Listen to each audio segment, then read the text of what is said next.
Well, the Lakers in motion indeed. Not long ago, reported by Yahoo Sports' Adrian Wojnarowski that Houston will send Corey Brewer and a first-round pick to the Lakers in exchange for scorer Lou Williams, who's putting together a tremendous season. And Lou tweeted, "Thanks for the love, LA. I've enjoyed my stay." All right, let's explore this a little more now. We bring in David Aldridge of NBA TV and TNT. So, another shooter for this Houston team. And David, Lou Williams was a piece. He was a guy that was out there that could have helped a lot of teams, and I would imagine had a lot of interest now going into the trade deadline, didn't he?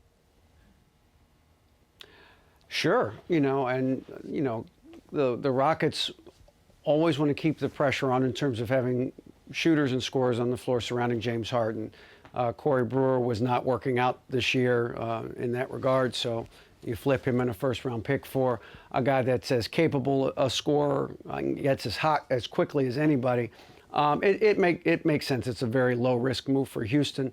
Lou is not a great defensive player, I think it's fair to say, but he is a very, very capable scorer, as much of as a shooter. And so for that second unit, having him come in with an Eric Gordon just creates even more space for everybody. So it's just the rich getting richer, really. Yeah, and Greg, I talked about what a great season that Lou Williams has put together. He's been instant offense for these teams. He kept them in games in a dismal season. He has been a real bright spot for them. So what kind of a weapon does he bring now? Well, to DA's point, the thing about Lou, he is more of a scorer as well, which they don't have a lot of.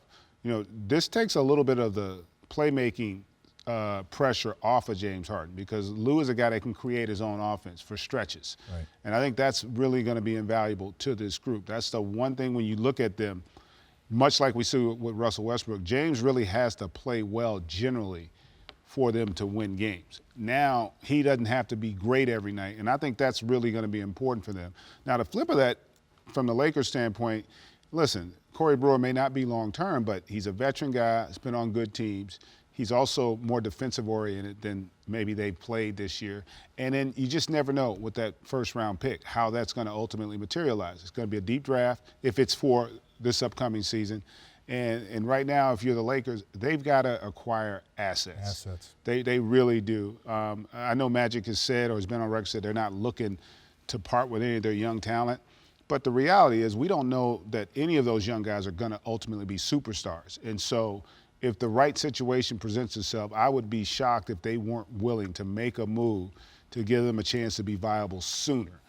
No disrespect to their young players. They're good young players, but I don't know that they're going to become great. And ultimately, for the Lakers to get back to relevancy, they got to have great players on that roster.